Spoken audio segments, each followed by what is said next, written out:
You're listening to the Investigative Journal. I'm your host, Greg Szymanski. 2 hours with great interviews all the time. We get into the news behind the scenes that the mainstream media refuses to cover. What a shame. Let me just update some things before I tell you who my guest is today. I've been promoting it all week, and we're going to get deep inside the family, the order, the Illuminati, today for 2 hours.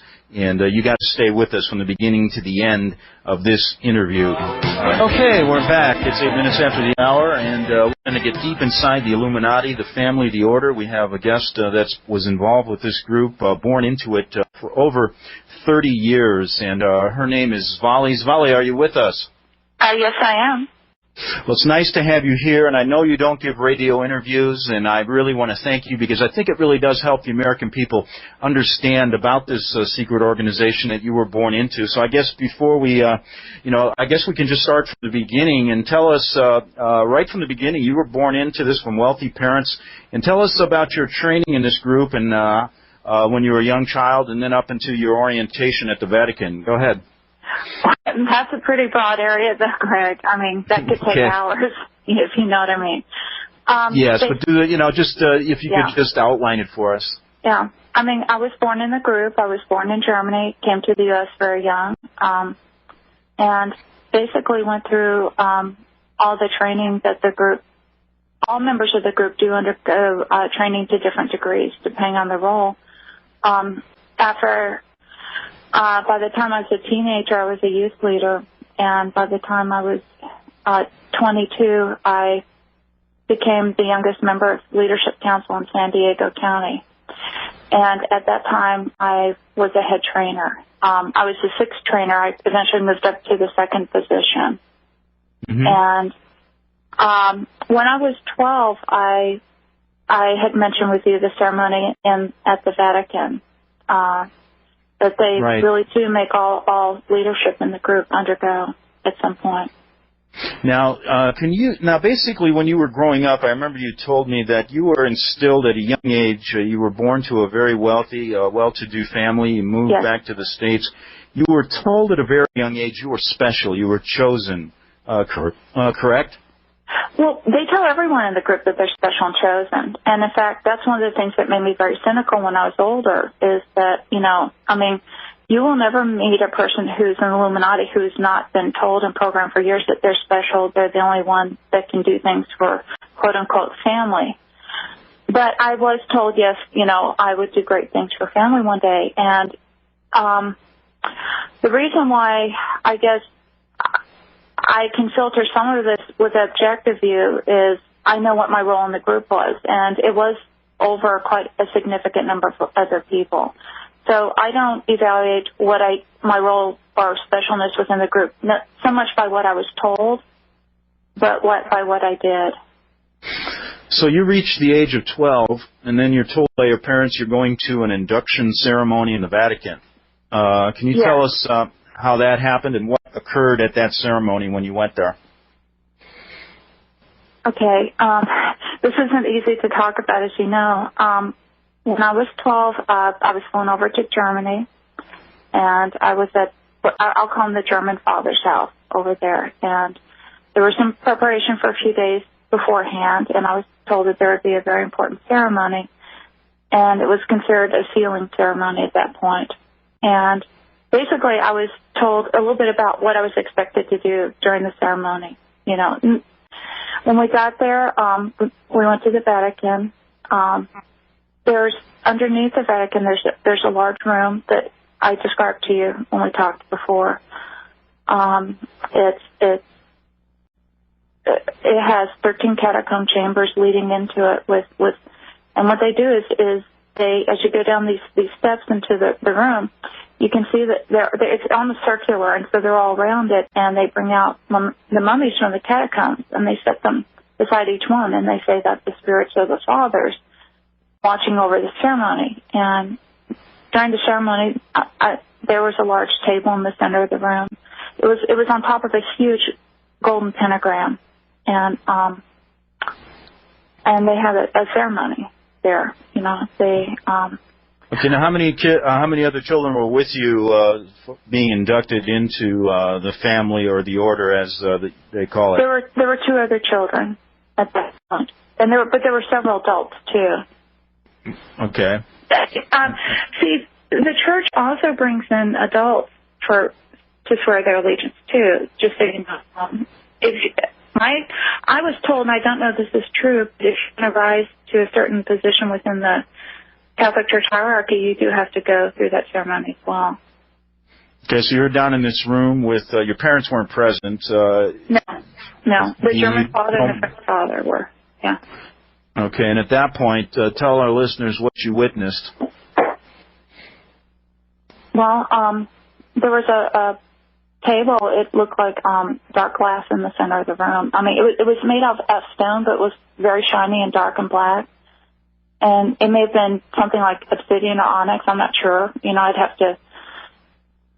That's the only time I've seen stone like that. And it had like around the corners, they had like these gold, I guess, channels that you know, to collect fluids. And little boy was in the center of the table and drugged.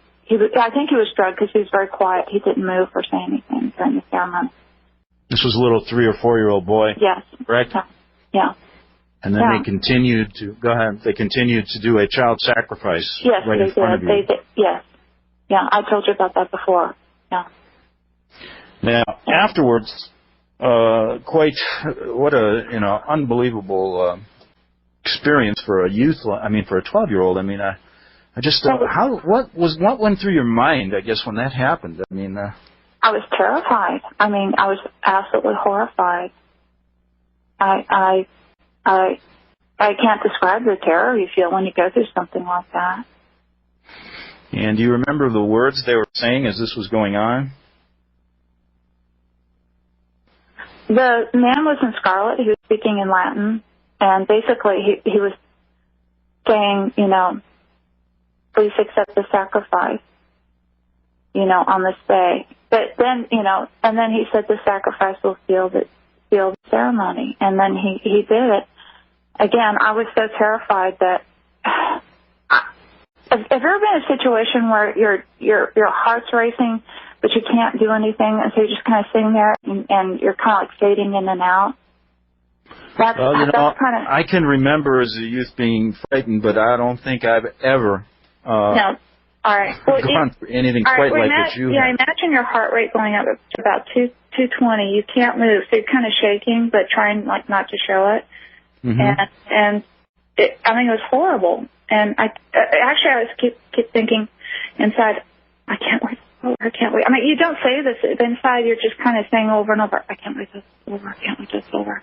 I can't wait till it's over. Afterwards, the man in scarlet, he had a huge golden ring on his hand, and he came over to the center of the room, and he had each of the people that were swearing that day. I had to go forward and kneel before him and kiss his ring and swear my allegiance to the new order, to the new world order, until my death. Now, at that point, you are escorted out. Yes. Yeah. After the ceremony was all over. I mean, the other people also did theirs as well. You know, they had to swear their allegiance too. And then they were what, the same age? They were the same age as you? The two children were, but there were also 3 adults that went forward and did the same. And afterwards, we were told, may the same to you or worse occur should you ever break this oath. So it's basically, imagine at that age, and you weren't really prepped for this, were you? I mean, you were told there was a ceremony, but nothing, you didn't expect anything like this, from what I gathered talking to you. It was very difficult to go through, just because the sense of horrific oppression down there, too, was the worst. I mean, I've gone through some ceremonies in my life in the Illuminati. You do go through them. But I have to say that in my experience, this was the worst, just because I can't explain the amount of darkness in a room like that, just of pure evil. And unless you've ever been in seeing oppression, I mean, it's just horrible. It wasn't just what happened, but just, I mean, the oppression. And I'm a Christian now, and I know the difference now between when there's evil present, oppression, or when God's love is present and joy and peace, which is the exact opposite of what was in that room. Now, you know what I find quite interesting about this? About 25 years ago, I was a reporter and a freelance writer in Rome, and I spent 6 years there. I walked through the Vatican many, many times, hundreds of times, covered the papal addresses, things like that. And during that time, I was there during a Vatican scandal, which involved the church bank and other things, members of the Illuminati, the Freemasons. I was approached by a woman on Via Veneto. I'll never forget this. Rome's a small town, and people knew I was covering stories about the secret societies, things like that, because I had to ask people. Well, this woman came up to me and told me similar stories. She wasn't quite as specific because she couldn't handle it. She would break out crying. Yeah. And had tried to commit suicide twice because she couldn't get out of the Illuminati. She was a member, she was, again, born into it, a very wealthy northern Italian family. And she told me basically the same ceremony took place with her. And so when I started talking to you, I wanted to relay that to you and to also relate to my listeners that I heard about this 25 years ago from a woman by the name of Maria and many other people, several other people in Italy that I talked to. I was never able to locate, or really, probably for my own safety, never find out what happened. But again, Svali's corroborating a story that I heard about 25 years ago. We'll get back after this break with this incredible story about a member of the Illuminati who's now out of the group and safe on the Republic Broadcasting Network. Okay, we're back on the Investigative Journal. I'm your host, Greg Szymanski. We're talking to Svali, a member of the family, the Order, the Illuminati for over 30 years. Svali, you leave the induction ceremony, you walk out into the Vatican courtyard, and what do you leave with one of the fathers, I believe. What did he tell you then? At that point, he just told me to never forget that, he told me that I performed well during the ceremony because I didn't scream or, pass out or anything like that. So he said you did very well, and he was pleased. And then we went and stayed at a home nearby, a local, it must have been a local person. I didn't know them. We spent the night there before we went back to Germany. Okay, and what about the other people during the ceremony? How did they handle themselves? Do you remember? I'm going to say, unfortunately, I'm so, and when you're in that kind of situation, the last thing they're thinking about sometimes is what the other people are doing. I was just so trying to not, lose it myself. And that I do know that, no one screamed or shouted, or anything like that. Everyone was quiet. I think to say dead silence is, unless the person was spoken to, is true. Or unless they had to go forward and kiss the ring. All right, let's move on. I think the question I wanted to ask you, and this is such a wide subject. I've had a chance to talk to you a number of days, and I've done some stories about it. You go back home. You're 12 years old. You said you were schooled into 12 disciplines. So your life begins, and now you're in some type of organization that isn't. That is very different than what most people experience. But tell us, I guess what I want to do is leave it open to you to begin. You've written so in-depth on this story. I'm just going to give you the microphone and let you begin and tell the listeners what you think is important about your original training, about the group, and about, many things that I know people want to know about the Illuminati. Go ahead. Okay. Well, Greg, first I want to say that my purpose in talking about this is not to glorify evil, because there are very wicked people out there, very powerful people. And I don't want to at all magnify their power, but I do want people to know that this is real, that these people exist, that people who say there are people out there that are involved in this activity, it really happens. I also, because I know that there are children being hurt in the group every day, and that's my motivation for coming forward. I don't like giving interviews for obvious reasons. I'm willing this one time to lay aside my thoughts of personal safety because these people need to be stopped. It needs to be stopped. Okay. Okay. Well, go ahead. And Normally, children in the group are born into it. While the Illuminati very rarely does outside recruitment, that's not their main method. It's just passed down generationally from father to son and mother to daughters to children until the whole family line is in it. Throughout the centuries, people have tried to escape, but a lot of times they were either poisoned, murdered, or set up to look like a suicide. They don't like it when people leave, and they try to make it very difficult, simply because it looks bad. They go through an enormous amount of training from the time you're an infant. You undergo indoctrination. And when I say indoctrination, I don't just mean like cult programming so much as watching your parents and seeing what they do. My parents modeled their behavior. To them, the group was very important. So growing up, I saw that 3 times a week, everything was dropped to attend to the activities. Okay? Okay. What a lot of, and after, through, basically the training process is designed to help you take on your adult role in the group. The Illuminati covers so many levels, though, too. It goes all the way from what most people think of as like a satanic coven type thing at the very low local level, all the way through. It's a huge, enormous business corporation. At the mid-levels, you have people overseeing finances and administration, who are overseeing, I mean, these people are making a lot of money through gun running, through white slavery, prostitution, pornography. They have links and ties to the mafia left and right. And, in fact, the mafia are afraid of them. Yeah. Well, think about it. I mean, you know, but because they know that you don't cross the members of the group. They have a very spiritual orientation. They're not satanic, though. They're Luciferian, which is a difference. But the ultimate goal of their spiritual philosophy and their steps of discipline is they believe that should you complete all of your training, that you become a god. That is their actual end goal. Is they believe in the achievement of godhood, of the luminous philosophy, through different means, through what they call enlightenment or illumination, which is how they got their name. They're international. In Europe, there's 12 fathers who sit that represent the different nations of Europe. They are very expectantly awaiting he who is to come. And during that ceremony in the Vatican, I on my knees, I had to swear my allegiance to serve he who is to come.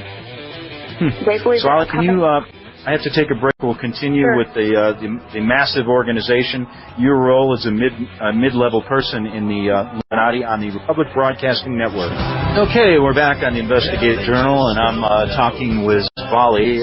Svali, why don't we just pick it right up where we left off at the break? You were telling us about this hierarchy that it starts with 12 fathers. Can you just run that down for us so people know exactly how this group's organized? Sure. At the top levels, it's in Rome. That's the center or the heart of the Illuminati. That's where the power base is. And that's why all leadership must wear fealty in Rome, because that's considered the core of the spiritual center of the universe, is how they view it. From there, in Europe, there are 12 fathers, one for each country in Europe. When I was younger, too, I had to also meet with the fathers at one point and kiss their rings and go through another ceremony of allegiance to them as well. There's in the Illuminati, the European fathers, though, rule over what are called the different houses. For instance, if you're from Germany, then you belong to the German house. If you're from France, you belong to the French house. They call them houses. UK, Russia, Poland, Belgium, Spain, Italy, and others. From there, America was considered a mission field for them. And in the 1600s, Pittsburgh became the first port of entry for them, and that's where they first settled. And so that's why it's still considered a spiritual power base for the group on the East Coast in the U.S. You know, and I did want to mention one thing. And a caller or a listener or a reader of your stories sent me an email, said, Greg check into the reason why President Bush, right after being elected, went to Pittsburgh and talked to a Masonic group there. I found that quite interesting. Go ahead. Yeah. Oh, yeah. No, I mean, it's the spiritual power base for the group. From there, it spread out, of course, to the Atlantic seaboard and then throughout the nation. And while the nation is divided into many regions, multiple regions, 7 main regions, the East Coast region has its spiritual power base in Pittsburgh, but the administrative power base is in Alexandria, Virginia. That's where they administer the finances during the day-to-day operations. The West Coast, or the West region, or west of the Mississippi, has its power base in the San Diego area. And that's where you spent a lot of time, correct? Yes. I was sent from the Alexandria Council, sent me to San Diego to help them out. Okay, go ahead. Let's see. Those are the two, of course, main regions, and then each of those regions are divided into sub-regions. And so then you have your regional council sitting over those and overseeing activities. I mean, if you can think of the structure of a large multinational corporation, that's really how the Illuminati is structured. Then beneath each of the regional councils are your local councils. They call them sister groups or your local councils, and then you have your local groups under those as well, or what they call the sister groups. So any major metropolitan city could have anywhere from 5 to 15 groups, depending on the size population base. Now, you were saying that how many people are in this group in America, about, from your estimate of knowing a lot of this stuff? Go ahead. Pure Illuminati, I'd say about 1%, give or take. So it's a fairly big organization, correct? Yes. Oh, yeah. Now, they're, just in their goal, basically, just give us the broad overview goal, and then I want to get into some of these, your role in it, and some of these ways that the Illuminati makes money that you learned about. Go ahead. Yeah. When you say to rule the world, it almost sounds laughable, like, yeah, right. I think people get ideas of, like, thinking in the brain wanting to rule the world, but really that is their goal. They believe that they are the intelligent leaders, and they believe that the rest of the world are sheep who need wise. They see themselves as wise leadership, so they believe that their goal is to rule the world. Mm-hmm. I mean, but at the same time, they have ways of doing this. Their main methods of doing so are behind the scenes. They believe in infiltration of the media, of education, and of government. Those are the 3 areas, and of the financial system. And they've successfully done quite a bit of all 4 throughout Europe and the U.S., as well as other countries. Now, you said that you're basically, the Illuminati is divided into about 6 or 7 different groups, and everyone is born into a group. Can you outline what those groups are? Well, no, it's all one group, but it just has different levels, Yeah, that's what I mean, like the sciences, the government. The Illuminati is divided into different branches of learning, and these branches include sciences, military, government, leadership, scholarship, and spiritual. Those are the 6 branches of learning. And while all children need to undergo some training or teaching in each area, as they get older, they begin profiling you from infancy, and they know where your aptitudes and abilities are. Then you really go into, most people specialize in 1 branch or possibly 2 branches of learning. And you were involved in what branch? I was heavily involved in sciences.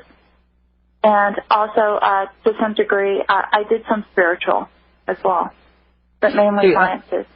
Just to backtrack 1 minute, these 12 disciplines, as a child, you were rigorously trained in this, correct? Yes. Okay. And what were those disciplines? I mean, if just you don't have to go through each one of them, but what primarily were you taught?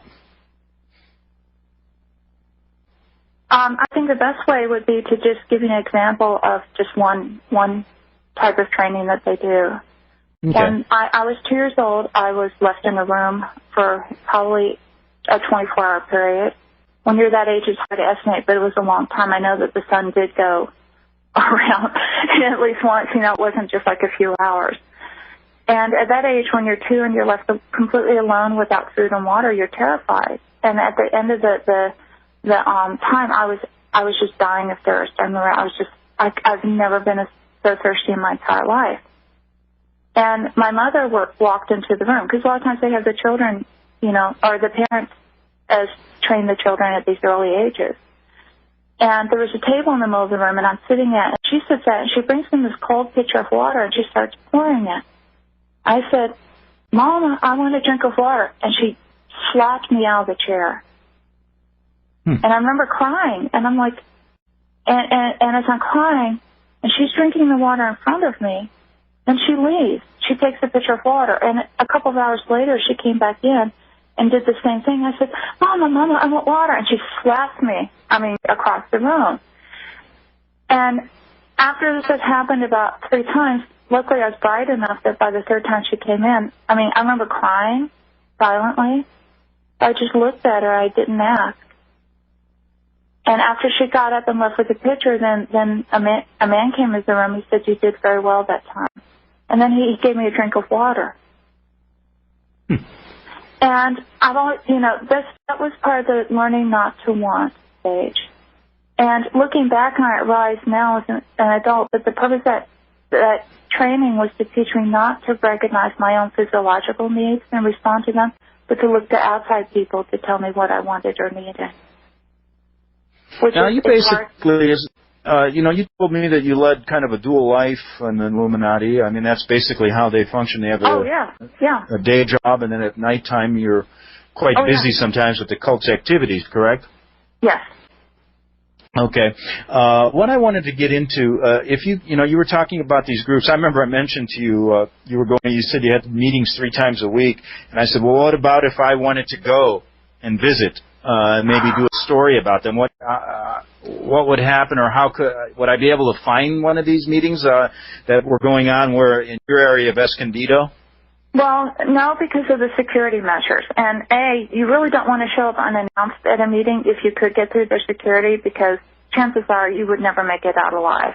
Let's just say that a sudden auto accident would occur and be reported in the papers. Unfortunate accident, man accidentally runs into a tree. I'm serious.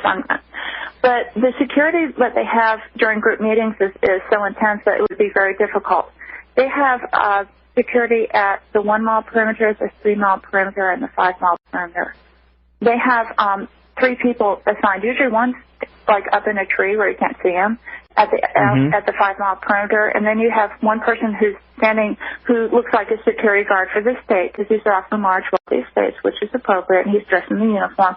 And the 3rd person's standing hidden behind a tree. As cars come through, and they come through the gates, because remember, these are gated estates. If it's not someone on their approved license checklist, they'll stop the car, and it's just like at a military installation. They'll say, can I help you? Are you lost? Their goal is to delay the person. Now, if a person's saying, oh, is this blah, blah, blah, and they're just asking directions, they'll give them directions. They'll be very pleasant and send them on their way to where they're supposed to be going.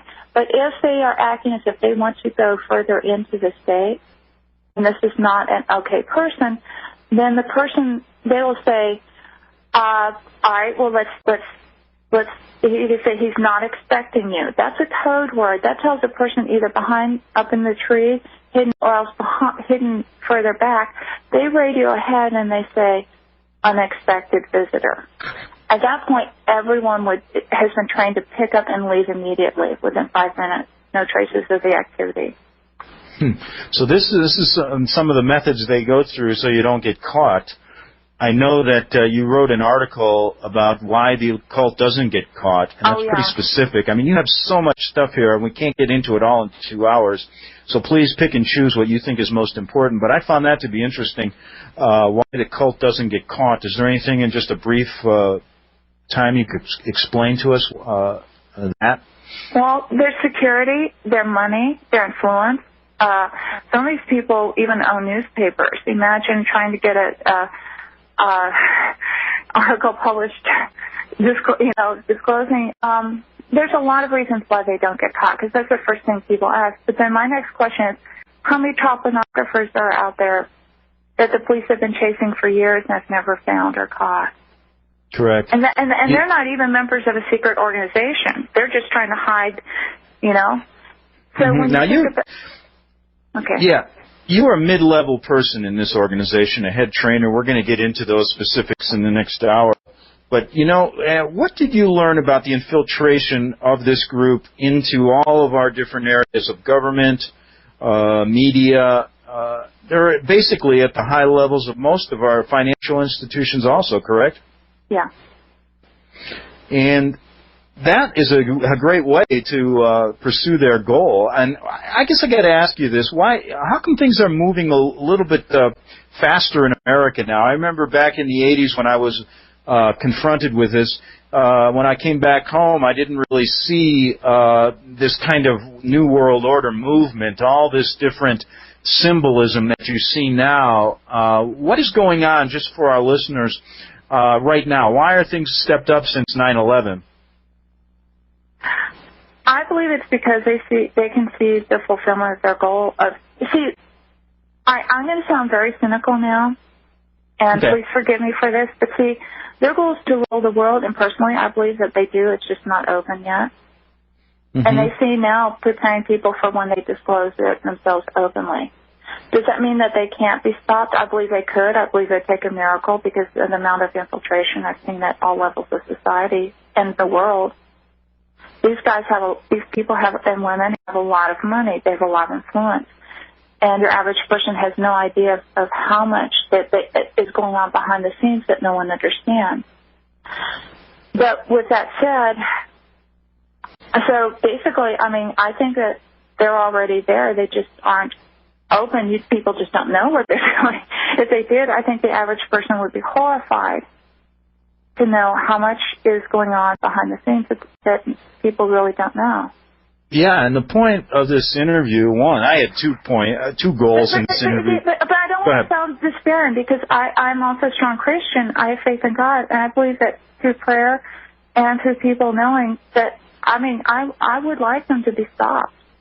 I just don't know at this point, how do you take on the financial institutions of the world, the major oil enterprises of the world? That's the question. Yeah, it's a difficult question. Now, you're in the mid-level of this group. You worked your way up to a head trainer, correct? Yeah. Now, what did you learn? Before we get into the specifics, you outline in some of your writings the big money-making, the ways this group makes its money. Can you go over and outline some of those methods? Again, if you can think of an illegal activity, they're probably involved at some point. Maybe not overtly at the point of where the actual money is first changing hands. But when you have child pornography, prostitution, like slavery, gun running, gambling, then at some point where the money is changing hands, buffered by about 4 layers of people, there's going to be probably someone from the Illuminati involved at that point. These guys have their fingers in everything. Now, go ahead. But they also use legitimate means. They launder the money.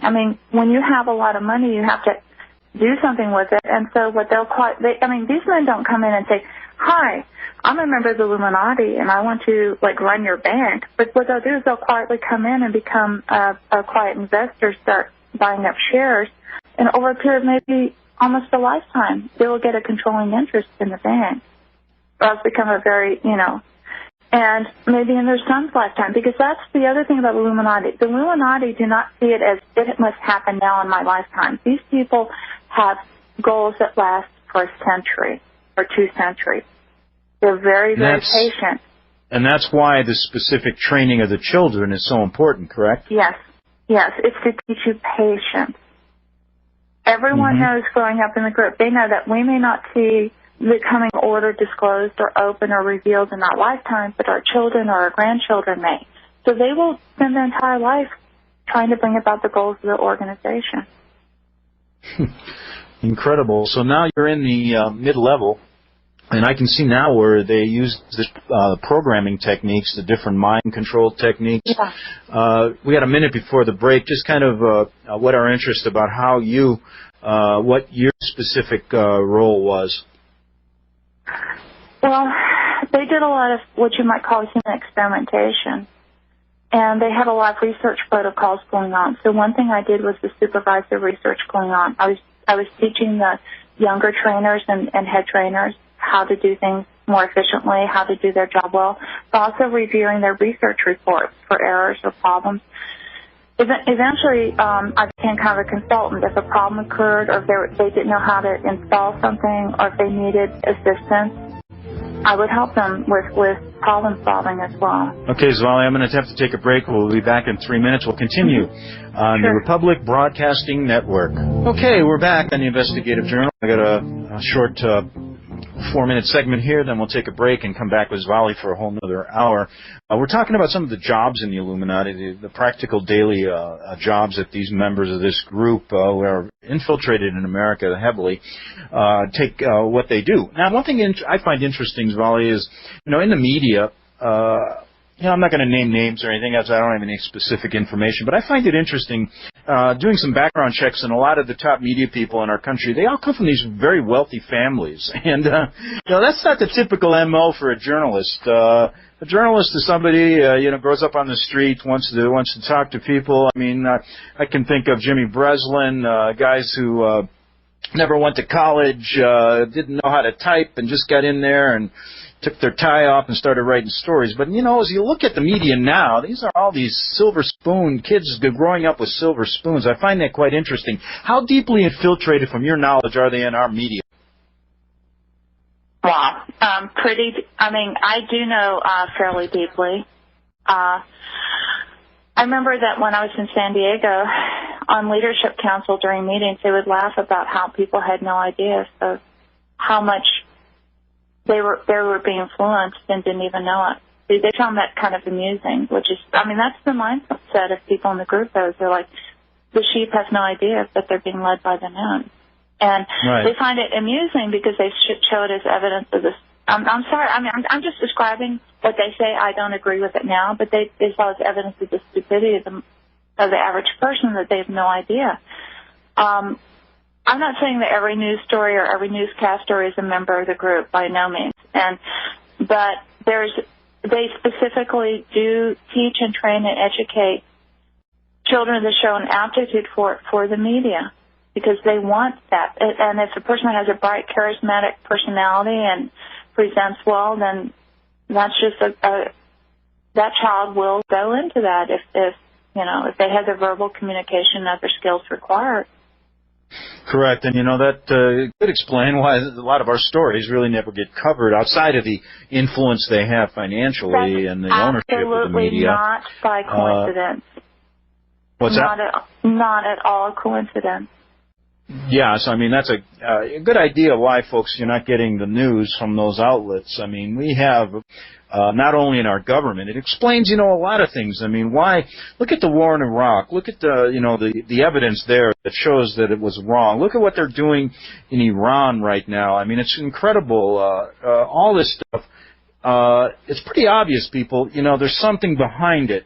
Svali is here trying to explain this organization from her knowledge, and it's quite a story. I know this idea, you were involved as a trainer, mind programming. This is just, I'm looking at some of the chapters in a book you have yet to publish. We're talking about brainwave, color control, metal, jewel programming linked to stories and movies. It goes suicidal program.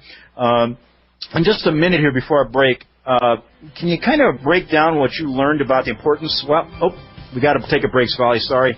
We're going to do that quickly. Then we'll get back to you. We're talking to Svali regarding her role as a head trainer in the Illuminati and the American Illuminati. We'll be back on the Republic Broadcasting Network in 2 minutes. Okay, we're back on the Investigative Journal. One more hour, we're talking to Svali, and she was a head trainer in the Illuminati. Svali, what type of programming do they actually teach you, and how do you learn these different techniques? Well, you're taught from childhood on. My training in how to be a programmer was very young. I was mentored by another programmer at the age of 5 by a doctor at George Washington University. And he not only did he do the programming on me, but he also taught me how to do it to others. the types of programming, again, that could be a whole 10-hour segment to go into depth.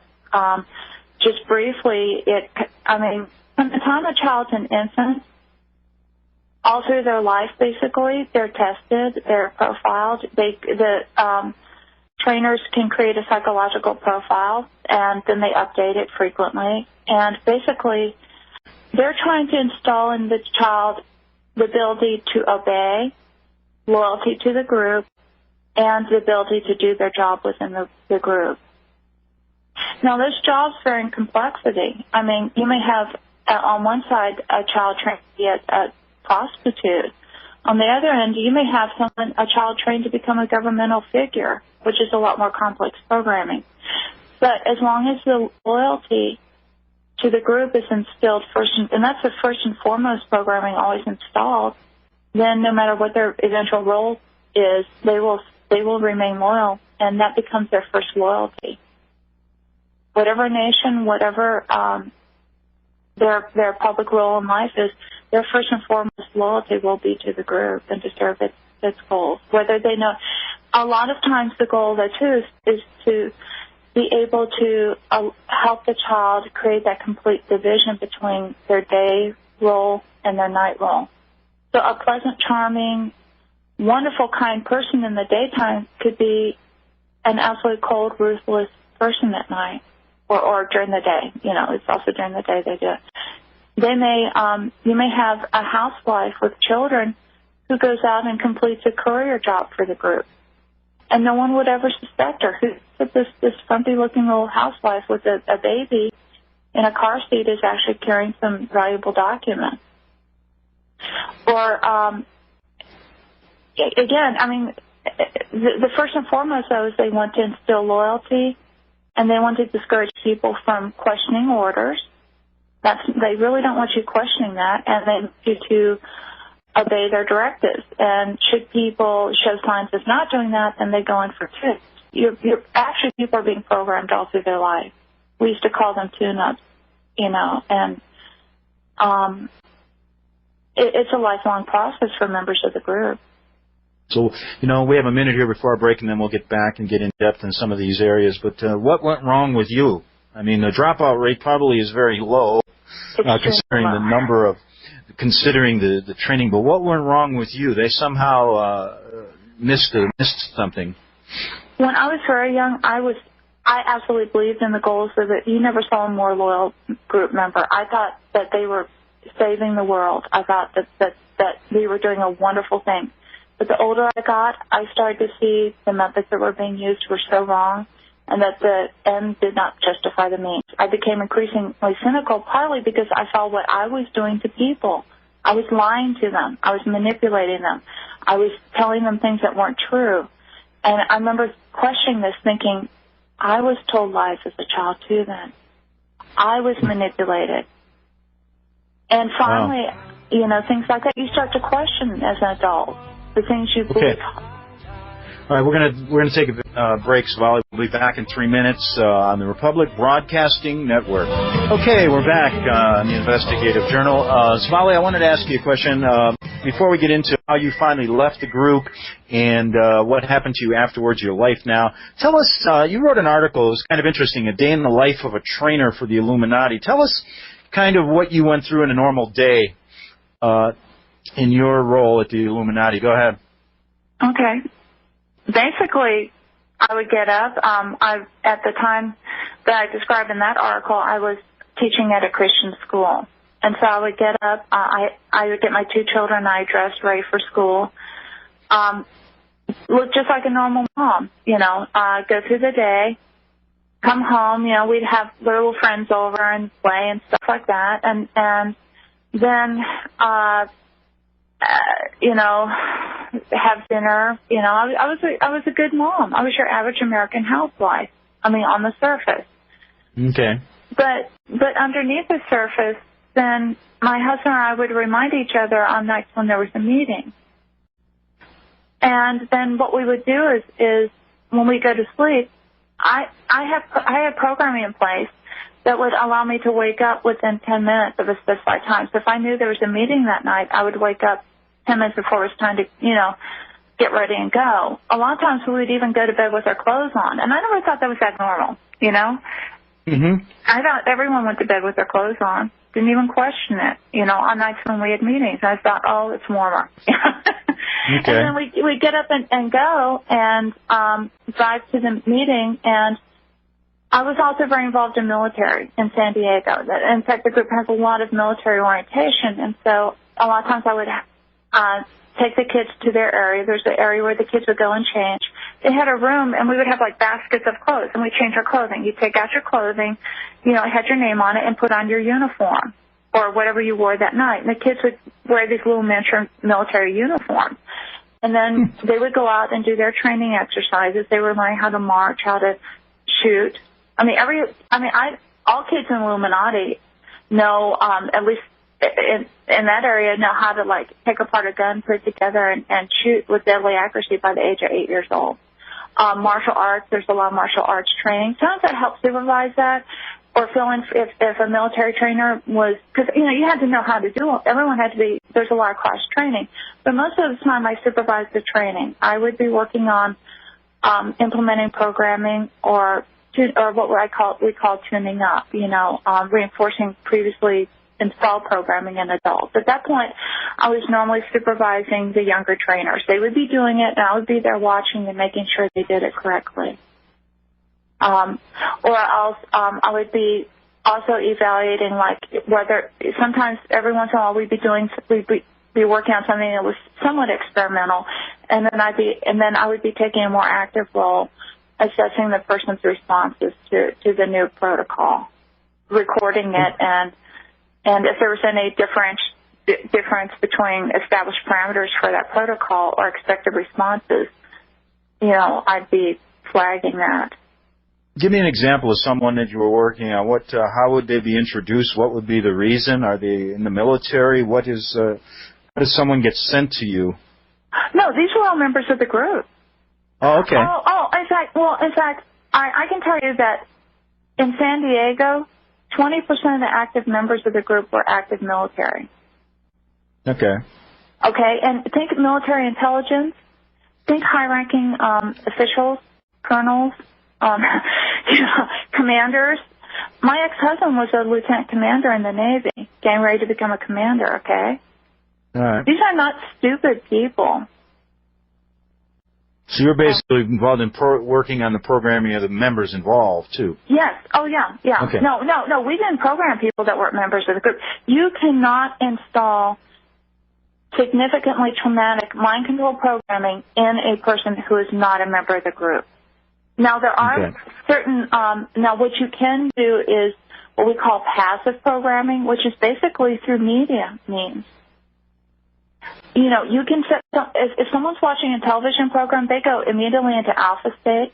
Everyone in the group, I mean, even a baby in the group knows that because these people are very much into behavioral psychology, and that's a trance state almost, a very relaxed state where messages can be implemented. And that's why I very strongly suggest people be very careful about the TV shows they watch. That's all I'll say about that. But no, you cannot take an adult who's not a member of the group and do what we did to them. They would go psychotic or they wouldn't survive it, probably. They wouldn't be able to psychologically handle it. Tell us some examples of what you were doing, program techniques. Sometimes it would involve, normally it would start with a hypnotic induction, or even sometimes we'd inject the medication. A lot of times, especially young children, have a lot of fear when they're going into programming, but adults did too. We want them to relax. We'd give them a very short-acting medication to relax them. We would then invoke a hypnotic state in them. We would then, like if it's an older person, I'd be checking the codes already installed. If I was getting ready to install programming in it, and like a young child, I would tell them, explain to them very patiently exactly the behavior expected. I'd say, I want you to do this and this and this. I'd break it up into steps, and I'd say, first we're going to practice this. I would show the child what I want them to do. I'd model it. I would then tell the child, do it. The child would then do it. Okay. But normally they won't do it well the first time, so she or he would get shocked. That was called, because the group very much uses what they call positive and negative reinforcement. Okay, if the child did not do it perfectly the first time, they're shocked. That's the negative reinforcement. Then I'd say, do it again. They would show me the behavior. Now, at this point, we start associating the behavior with an external stimulus or cue, too. Now, a lot of times the child is, if this is a behavior, though, that we want associated with a specific code, the child will often been traumatized very heavily first to create a fragmentation in their personality. And then the behavior and the associated cue are given. Like, you might hear a tone like, bing, bing, bing. All right, I want you to do this. Bing, bing, bing. The child hears the tone, they get up, and they do the behavior. Once they can perform it perfectly, they're rewarded with praise, good job, or a hug. Children like hugs, or something like that. Then you do it over and over and over. That's why trainers have to be very patient people. Because then maybe after the child's done it 50 times, then they hear the cue, they get up, they do it. It's not even a conscious, it's reflexive. At that point, it's considered installed. For very, very important programming, I'm talking about like N-level assassin programming, because we did train people how to assassinate people, and that's a whole other topic I don't want to go into here. Okay. We would then do a ritual to heal the programming afterwards. Okay. You know something, I was just looking at some of your articles. One was Christmas in the Cult, just to get off on a different subject here. Sure. And you say this is quite different for you when you were growing up than it is for most children. Can you just kind of briefly tell us what you meant by that? Yeah, I mean, we had trees and presents and things like that, but for most children, Christmas is just happy time, lots of presents. But in the group, some very high ceremonies that are celebrated. Several times, many times, I flew to Germany, and there was no Santa Claus. They had a figure called Father Yule, who represents Christmas there, but he is not the kind of benevolent Santa that you see here. This is a man with a golden scepter, dressed in a white robe and a golden sash around. And I was once at the German father's house where there was a gathering of children and adults, and Father Yule was present, and he raises the scepter and basically strikes down the child in front of everyone. Oh, my God. I know. Strikes down the child? Yes, he struck down the child with his scepter, and that is not what you call a happy Christmas, No. Now, at the same time, yes, we did have tree and fruitcake and all that, and decorate the house, but there's another side to Christmas. I'm just listening, and I just can't believe, we got leaders in our country that have probably gone through this kind of stuff.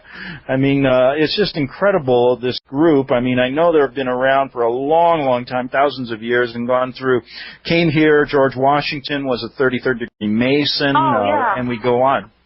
The question, I want you to understand just from my point of view, I just wonder how, you write a story at the end of the Illuminati. How do we get rid of these people? I know you're out of it. You couldn't take it anymore, but do you think we can inspire more mid-level people to just leave like you so they have no one to do this kind of insidious, crazy programming and lifestyle? What do you think? Well, I believe that as strongly as a Christian that it's a spiritual warfare as well as a emotional and psychological warfare. I believe that by the grace of God. But I will also say that when I was in the group, a lot of the members are not happy. You will have people in the group that are there because they love it, because they believe in the goals, they're totally dedicated.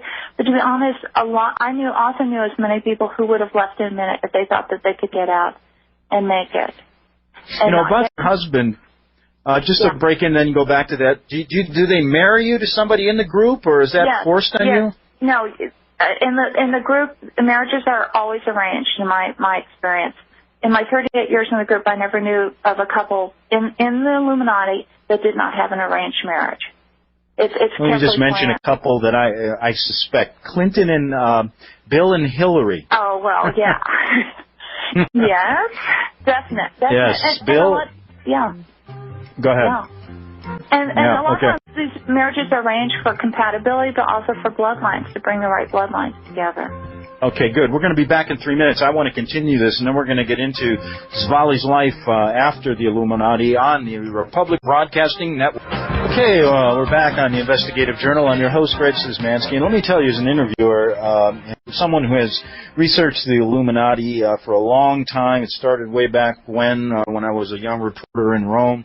It's a whole different ballgame when you're actually talking to someone with experiences like this. It takes it out of that realm of what is quasi-fiction fact into the realm of reality, and it's really shocking. And I'll be honest with you, this is a story that folks you have to listen to, because this is going on in our country.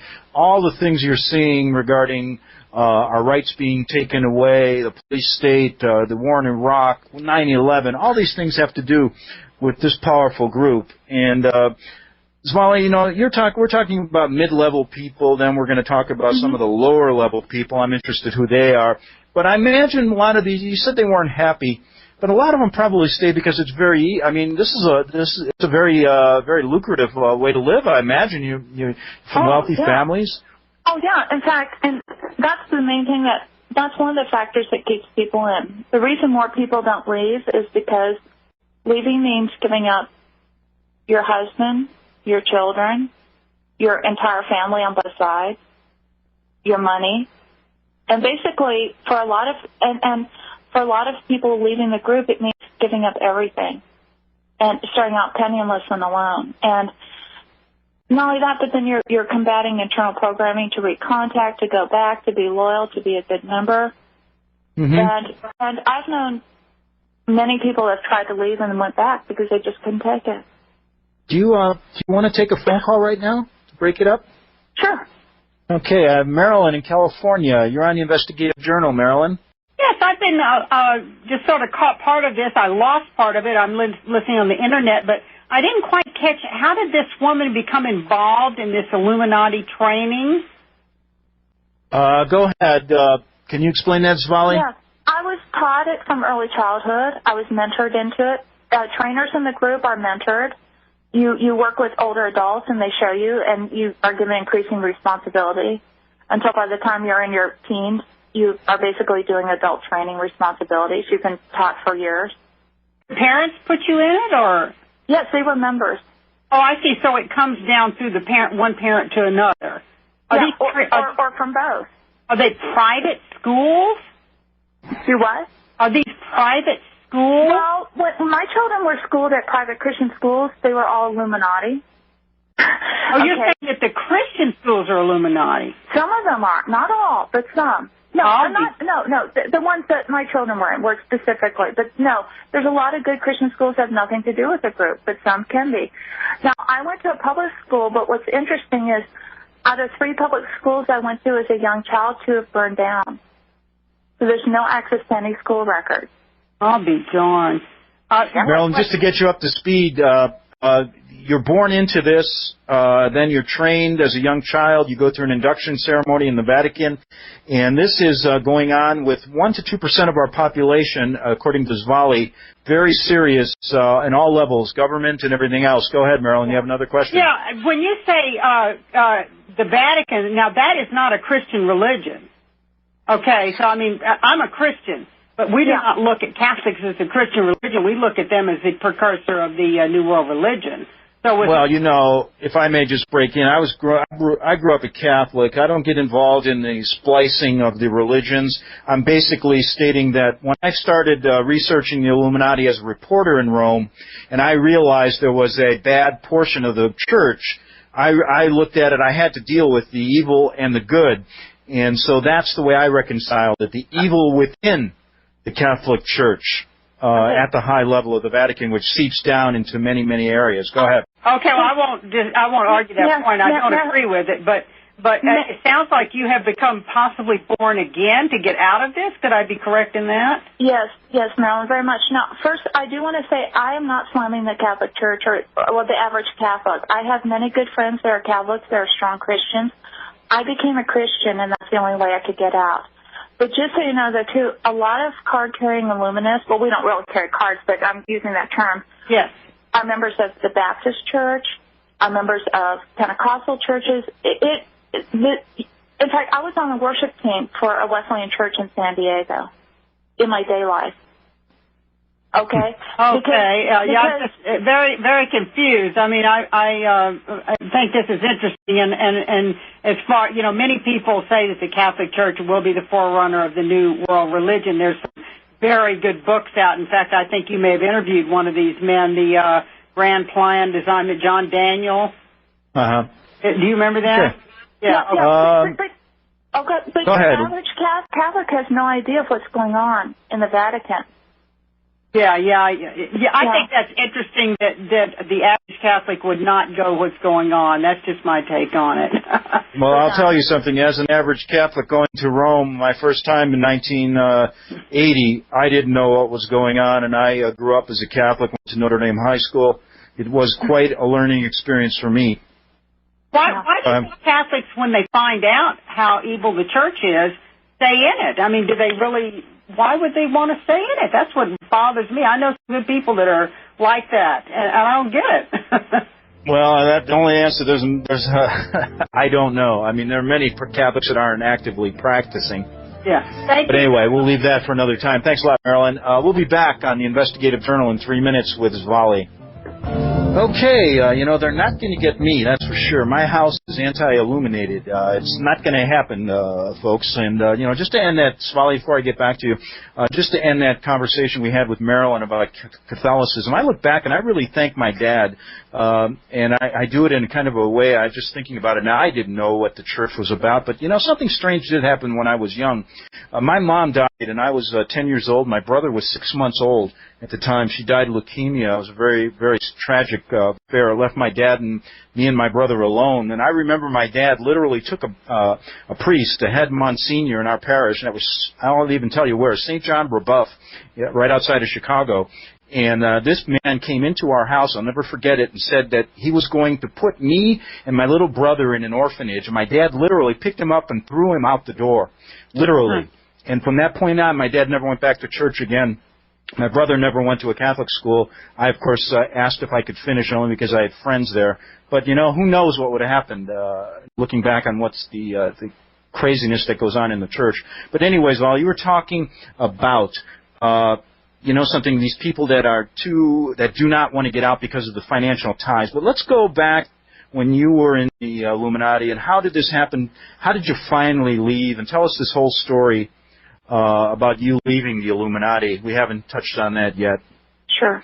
Well, I do want to say one thing that I agreed with Marilyn on. Without faith in God, I couldn't have done it, because I became a Christian, and that was for me revolutionary, because it made me question again more of what I was being taught or had believed all my life. I began to realize that what I was doing was wrong. I became increasingly cynical. And I also then started standing up to the head trainer in the county who despised me, because he would do things that were just blatantly cruel for no reason whatsoever. I'd say, you're wrong. Well, people don't like that. And he took it out on me in a lot of horrible ways. I finally made the decision to run. I ran to another state, because I knew that my chances of getting out while still staying in that area with people I knew, surrounded by people who were in the group, was not going to be very good. So I went to another state. You had to leave your family and everything, right? Everything. Well, my children were with their grandparents, and at that point I thought that was better than them being with my husband. And I was going to go get my kids. But my husband then called, and he said, I want to reunite with you. And I said, okay, that's wonderful. And I said, but you have to get help. You have to get some treatment, because we can't go on. You've got to get out of the group. And he said, okay. He said, I'll pick up the kids and meet you in a week. So, the day before he called, said, I'll be there tomorrow, blah, blah, blah. And so I was excited, thinking, oh, he's getting out. That's wonderful. Instead, he had gotten the kids several days before. He was lying to me. I didn't know it. I'd gone to a judge, and the day that he was supposed to arrive, there was a knock on my door. It was the policeman serving me divorce papers, and also a restraining order saying that I could not come within 100 yards of my husband or my children. And at that point, I felt slightly punished for leaving the group. I fought that, and I fought for 4 years with a court system that said that things like this didn't occur, because my husband would go into court and say, this woman's psychotic, she's making it all up. There's no way, ha, ha, ha. This stuff doesn't happen this day and age, and the judge would say, you're right, slam. Full custody to the father, and I had to have supervised visitation for 4 years with my own children, because I was considered a kidnap risk. But through a lot of prayer, I had my whole church praying for me here in Texas, and through what I believe are a series of miracles, my children were finally allowed unsupervised visitation with me after 4 years. And during that time, I said to my daughter, who was 14, I said, I want so badly for you to get out.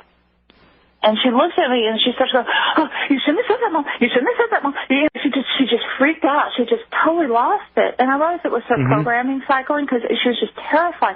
She was like, why'd you say that? Why'd you say that? And I said, it's okay, honey. Calm down, calm down. And then finally, she was just shaking. And then finally she said, well, I don't want to go back and get hurt. And then I said, you don't have to. And at that point, I faced federal prison, but I called my ex and I said, I will not let those children go back and get hurt again. And he flew out to get them. And he could have put me in prison at the time, because I was breaking the custody visitation, and you know how strong the courts are on that. And I said to him, please, because my daughter and son said, we don't want to go back, Dad. We don't want to get hurt. We don't want to do this anymore. And he looked at them and he said, I want to go think about it. And so he went home. And I was praying for him at the time. And then that night he called me and he says, oh my God. And I said, wait, he said, we've got to get out. And I'm like, yes, you do. And and then he said, he made the decision to get out. At that point, he went to a notary public. He gave me, and he did a legal document, gave me full custody of my children. And then he said he was so sorry for it. He put me through the HELL. He put me through for years. Now, have you had any reprisals from anybody in the group since you leaving, or any warnings to be quiet or anything like that? Yeah, of course. I mean, and there's one time when I did write one article that named some specific dates and times, and I got hurt afterwards, and it made me very cautious. And that's why I don't give a lot of radio interviews, and why I don't do a lot of this. That's one reason why. I appreciate this, because, the number of people you're going to help by maybe waking up the American people, what's really going on. Sometimes it's you can wake up many more people by a person like you than talking about 100 million different generalities. Let me take a call. Chris in Washington, you're on the Investigative Journal. Hi.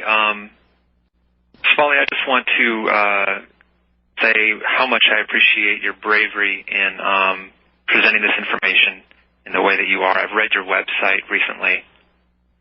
And my question is very simple.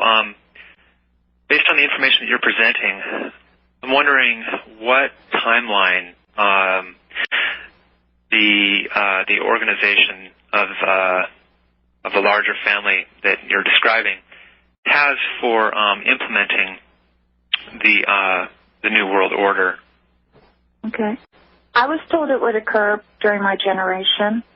I was told that by the year 2050 that they would be revealed. Now, again, their timelines changed, though. In fact, I think jokingly referred to them as being like the Soviet Union, because you know how they had their 5- and 10-year plans, and then things always got changed. In my own lifetime, I saw several different timelines for things that were supposed to occur change. But as Greg noted, I've also heard of from different people that actually there's a huge push in the last few years. It's like, it's close, let's make things happen more quickly. Mm-hmm. So I couldn't begin to guess whether that's an accurate timeline or not. I know what I was told. I have a follow-up question, and that's it, and this will be it for me. I have recently, against my own resistance to doing so, started to investigate fringe matters, if you will.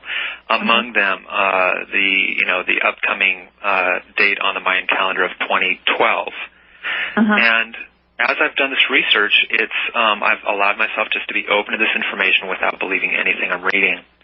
And one of the ideas that's presenting itself is that around 2012, not just according to the Mayan calendar, but many other theories out there, that we will be undergoing, as a planet, a revolutionary shift, if you will, of some kind or another.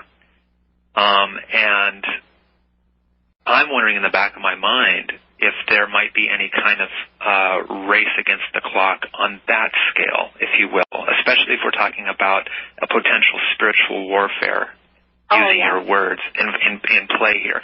Do you see a possible relation there? Yes, I do. And 2012 is an important year, but again, I was not told that the final revealing would occur then. But I believe that what will happen is there will be events taking place that will help to set the stage. There's going to be, I was told, and again, I'm telling you what I was told while a member of the group, so please take it with a grain of salt, because as I know, these people aren't always honest or trustworthy. They are deceptive, but I was told that there would be an enormous economic collapse prior to the revealing, that basically the stock market would destabilize. Well, that appears to be already happening.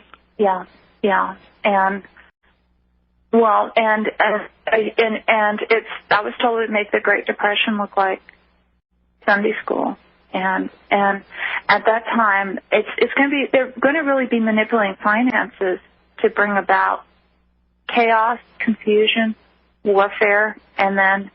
I mean, but see, I don't like to be so negative. But I am telling you what I was taught when I was in the group. You know. Well, I so appreciate it. Yeah. And I'm sure we all do. Yeah, and so... You're a great voice. Well, thank you. I mean, I appreciate that very much. But out of this chaos, they said, would come order. See, the group believes that out of chaos comes order. Well, as far as I'm concerned, I'd rather just, let things, Svali, these guys want to bring down this country financially, whatever way possible. And right now, your voice is important in that. And, Chris, I really appreciate you saying that, because we want to stop these guys. I mean, come on. Let's get American people to get together and just put an end to this. We have a powerful group in numbers. We may not have the money, but we can take it back. And I don't want to be bullied by these kind of people. That's my feeling. Yeah. Let me take another call. Harper in Canada. Can you hear me? Harper? Hi. Yeah, go ahead. Okay, great. Yeah, go ahead. Great, thanks, Greg. And Svali, I read your expose when it came out on Suite101.com a few years ago, and I always wondered what happened to you because you vanished from Suite 101. So it's great to hear about you. A couple quick questions. I'll make them real fast. First is the term Moriah conquering wind. I'd never heard that before or since I read it in your expose. I wondered if you could elaborate on that term a little bit. I also wanted to ask you if this cult, as far as you know, claims to or believes to derive any of its heritage from Atlantis or any other lost civilization. Okay? I'm not sure about the reference to Moriah you're describing, because Moriah is I mean, but I can certainly address the second question. The Illuminati completely believe that Atlantis is real. They teach it to their children as part of the oral history. They believe it was one of the greatest civilizations that ever existed and one of the most advanced. And what they teach, their take on it is that Atlantis was a great race of highly intelligent people who had a highly advanced state, and who were highly enlightened. And what they teach the Illuminati children is that then this prophet of the enemy, who is the prophet of God, came and foretold their destruction if they didn't change their ways. Because they were definitely occultists. They were Luciferian on Atlantis. I mean, that was the religion. And, in fact, a lot of the advances that Atlantis enjoyed was passed down to them through supernatural means, is what I'll say. And so they laughed at the prophet, and they killed him. And I guess sometime afterwards, we were taught that a few inhabitants escaped, but but tragically the great city was lost. And the Illuminati to this day mourn the loss of Atlantis, because they feel that few survivors that left were among the great people who helped found what you would call the precursors of Illuminism. One more quick question, if I may, and I wanted to ask you if you have any reason to believe that the men at the top of the pyramid, so to speak, practice a kind of magic where they are kind of skipping through time, in other words. Oh, yes. Oh, well, leaving one body, leaving the solar spirit, leaving one body and coming and being born into another one, and therefore, living through time. All the time. In fact, see, now I didn't go there in this interview because you start sounding wacko if you start discussing things like that. But in the spiritual side, they very much teach things like time travel, traveling out of body, psychic battling, things like that, things that cannot be explained by logic. People, men, and or women. And I saw things that I cannot explain through human intellect or reasoning that were highly supernatural and involve all of that and more. Okay, great. It's a pleasure to speak with you, man. God bless you. Thanks, Harper. I think we have Dave Wilcox called in. I think you know Dave through emails. Yes. Svali. Dave, you want to say hello, and they have a question for Svali? Sure. Svali, it's great to have you on the air. I'm really glad you decided to do it, so thank you very much. Oh, thank you, Dave. It's good to talk with you. Yeah, I feel like you're an old friend. I've been reading your stuff for so long, and you share so willingly and openly about yourself. It's a real honor to be able to speak with you in person like this. Well, go ahead. Well, Dave, you may have something you want to say to Svali. Go ahead. Sure. Question? I think one of the things I'd really like to have covered here is you shared with me in an email recently about the stages of enlightenment that they try to guide people through. Yes. And I would like you to try to sketch out for people how the behavioral conditioning that's coming through the media and the movies and so forth might have affected them. In other words, what personality characteristics would you see in a person when they have been influenced by these teachings? How would the average person who's not really a bad person start to be leaning if the Illuminati teachings were actually having an effect on them? What would they be like? What would start happening? Well, again, as I said, the average person is not going to be a member of the group, so the influence would be much less. But the media, I believe that, well, in fact, I know that some of the media that we're seeing nowadays is specifically targeted towards teaching people their philosophy or goals. All you have to do is watch a children's cartoons on Saturday morning, and almost across the board you'll see morphing, power battles, occult, and that's intentional. Movies coming out. But basically, if a person's being influenced by their teachings, that person will learn to not trust their own instincts, their own feelings, their own body, their own perceptions. They'll be looking outside for guidance. Second of all, they will be leaning towards a heavily occultic worldview. That leaning upon the occult is very heavily encouraged. All you have to do is watch Harry Potter. Yeah, I mean, the whole idea of the... I mean, not to slam one of the most popular movies, but yes, I mean, or The Matrix. If you want to know pure Illuminist philosophy, The Matrix shows it. Oh, yeah. The entire... Right down with Morpheus being broken down with the injections, and they said that it's like hacking a computer. Yeah. Okay, exactly. We're going to take a break. We'll come back with our final segment, Big Finish on the Investigative Journal with Svali on the Public Broadcasting Network. Okay, we're back with our final segment with Svali, and she's telling us about her experiences, 30 years with this insidious group, the Illuminati, and how deeply penetrated and infiltrated they are in our culture and in our country. Svali, we talked about the higher levels, the mid-levels you were involved in as a head trainer. How low do they go? I mean, I've said all along they're involved in gang stalking, the MK Ultra program, infiltrating truth organizations, infiltrating groups that are trying to do good. How far down do they go? Well, they go down to the sister group level that I mentioned, and most sister groups have anywhere from usually roughly around 30 members. And those are what a lot of people would consider what you think of as satanic cults with the high priest and priestess. That would be the local level, the lower level. But those people are also very active in their community. And so they will be involved in infiltrating activities when possible. Because to them, it's not infiltrating. It's helping. They think they're helping the group or helping people by becoming a member and spreading the influence. Let me squeeze in one more caller, Roger, a faithful listener. Roger, you're on the Investigative Journal. Yeah, thanks. I had so big a question and so little time that maybe I just will squeeze it. Got a couple of minutes. Yeah. Really try to work it in, Roger. Yeah, well, you'll enjoy this first, and that is I recall when Charlotte Iserbeat was here on the local Clear Channel radio show, and the host was, of course, dismissive of an Illuminati agenda. It was great to hear Charlotte say, "You're telling me my own father was a high," and she, of course, was a first or second fiddle secretary at the Department of Ed. And she says, "You're telling me my own father on his deathbed was telling me, you go get him, girl." And he was one of them.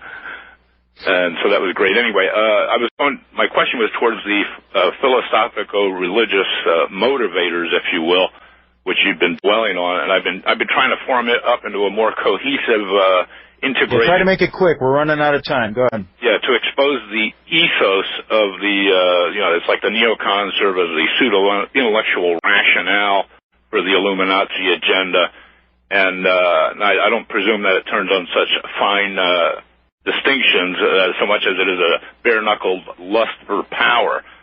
But everybody has sort of a worldview that's they use to justify their actions, and of course, it's the most unconservative, humanistic social engineering agenda on a far larger scale. And now, you mentioned about these people are basically, and it's rare as hen's teeth. Quick, Roger. Yeah, to find somebody that's not oxymoronically both a spiritualist and occultist, and also what do you call a hardcore rationalist, or maybe that's just for public consumption, right? I know there was a question there somewhere, Roger, but anyway, thanks for calling. I only got a minute. I got to finish with Svali. Svali, tell us in your own words, you got about a minute or two left here. You went forward, you came forward, you're now living a life completely away from them. What's your hopes of the future in our country right now? My hope is that people realize that this is happening and that they will start doing something about it, that they will start looking at. Now, again, we're talking about people who are immensely wealthy, so it won't be easy. But if people could rise up in prayer and just say, this isn't okay, if people will become informed enough to want to learn more about it, be aware that it exists, and then possibly pray that people will take action against the things that are happening. Because Svali, we're all out of time. We're going to end on that prayer. I really thank you for coming forward. You're very courageous. We'll talk again, and I'll be back tomorrow on the Investigative Journal. Same time, same place.